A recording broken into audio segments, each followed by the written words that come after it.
At 6:41 tomorrow morning, you wake up and every other human being has vanished. At first, it almost feels like a holiday. Your lights are on, the tap still works, your fridge is full. There is no traffic outside, no crowds, no meetings, no noise. Then you look down the street. Cars are stopped at strange angles. A bus door is open. A dog is barking behind a locked apartment window. There is nobody to answer it. And the silence is no longer peaceful. You are not surviving a meteor strike. You are not hiding from a virus. The planet is still here. The roads are still here. And every machine in your city is still standing exactly where people left it. But every one of those machines was built around something that has suddenly disappeared. Us. So how long would you really last? The world would not switch off in one dramatic second. There is no giant master switch. Different systems would fail at different speeds, in different places, for different reasons. But they would fail. Take away every person, and you do not get a clean, empty city. You get a countdown. The first countdown is electricity. A power grid does not store enough electricity in a giant warehouse for later. In normal operation, power is generated as it is used. Operators and automated systems constantly balance supply and demand, keeping the grid frequency stable. If almost every customer disappeared at once, that balance would be broken. Some systems would protect themselves. Some generators would trip offline. Some regions might keep running briefly on automation or local generation. Others could lose power fast. The exact pattern would vary from one country to another.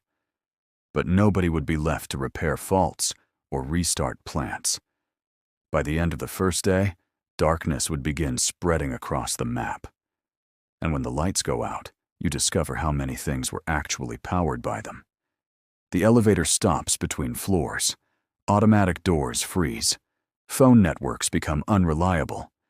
Gas stations cannot pump fuel. Card machines and shops become useless pieces of plastic. Your city does not look destroyed yet. It simply stops responding. For a few hours, a building tank or nearby pipes may still have water, but drinking water is treated, pumped, monitored, and pushed through miles of pipes by a system that needs electricity and people. When that system loses power and oversight, pressure falls. Treatment becomes uncertain. The clean water you took for granted becomes one of the first things you cannot trust. Then comes food. A supermarket looks like abundance, but much of it is running on a clock. Fresh meat, dairy, vegetables, frozen meals, and refrigerated medicine all depend on cold storage. An unopened refrigerator keeps food cold for only about 4 hours during a power outage. A full freezer can last around 2 days if it stays closed. After that, the aisles that once felt unlimited begin turning into a health risk. There would still be canned food, dry rice, pasta, bottled water, warehouses filled with things that do not spoil quickly. But you are no longer shopping.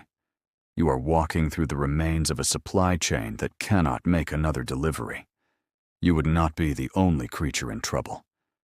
Behind front doors, millions of pets would be waiting for people who never return.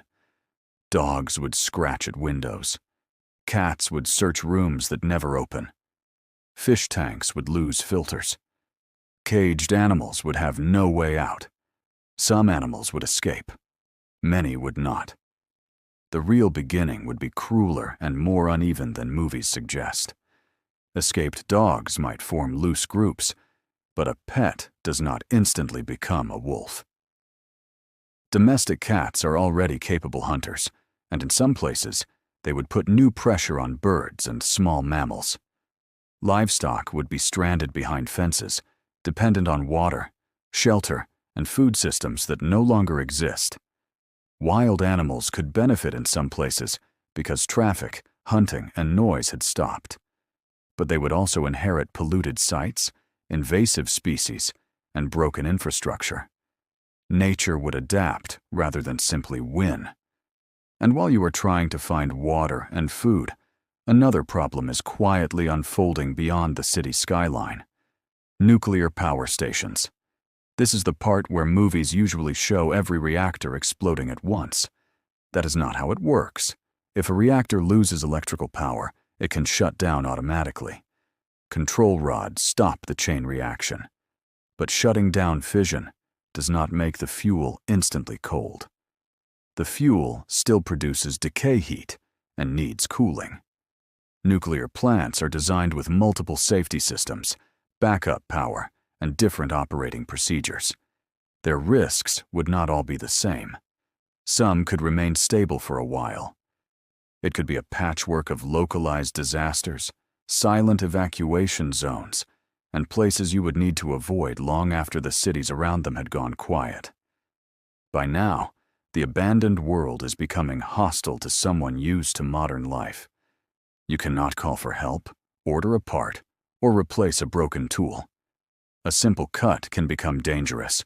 A fall can become final. From far away, the city might still look almost normal. But beneath the surface, the maintenance that held everything together would be gone. Subway tunnels and underground spaces that rely on pumping could begin flooding. Drains clog. Stormwater finds its own path. Leaks that would once have been repaired become larger every season. Then water starts attacking the city in slower ways. In cold places, it gets inside cracks in the pavement. It freezes. It expands.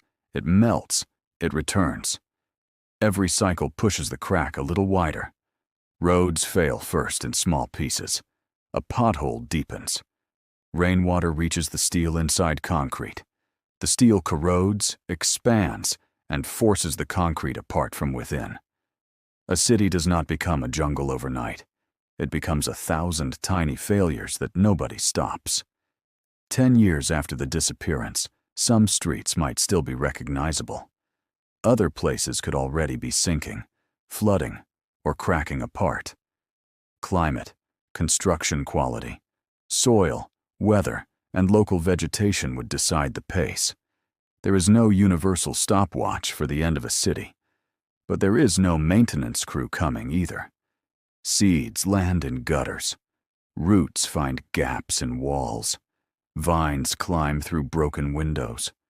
Rivers reclaim channels that engineers once forced into straight lines. Animals would change too, but not in the way science fiction promises. Evolution happens across generations. Traits that help animals survive and reproduce become more common. A cat born next year would still be a cat. But after many generations, animals best suited to abandoned suburbs, new food sources, and changing predators could look and behave differently. The real change would be quieter, a tougher beak, a different coat, or more cautious behavior. And that quietness is the unsettling part. The Earth does not need a dramatic ending to forget us. It only needs time.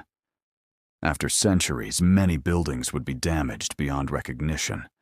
Glass breaks, roofs leak, steel rusts, concrete cracks. Floods and storms do what maintenance crews used to prevent. Plastic, durable metals, contaminated places, and a few buried structures could leave a long human fingerprint. But your digital world would be far more fragile. Photos, messages, and records depend on physical machines, electricity, cooling, networks, and people. Without us, those machines eventually stop. And you would be there at the beginning of that forgetting. You would watch the traffic lights go dark.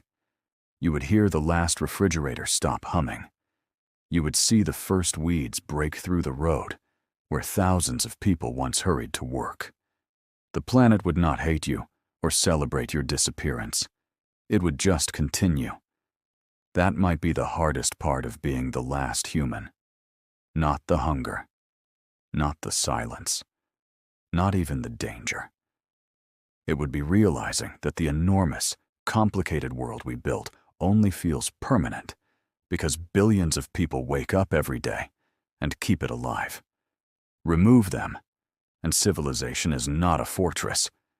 It is a machine that slowly remembers it was never meant to run by itself. So if you woke up tomorrow and everyone else was gone, how long would you last? Long enough to watch the world change and to understand how much of it was held together by people you never noticed. For more stories about the strange systems that shape our world, subscribe to ORYN. Because history is not only what happened before us, it is what is happening beneath us, around us, and after us.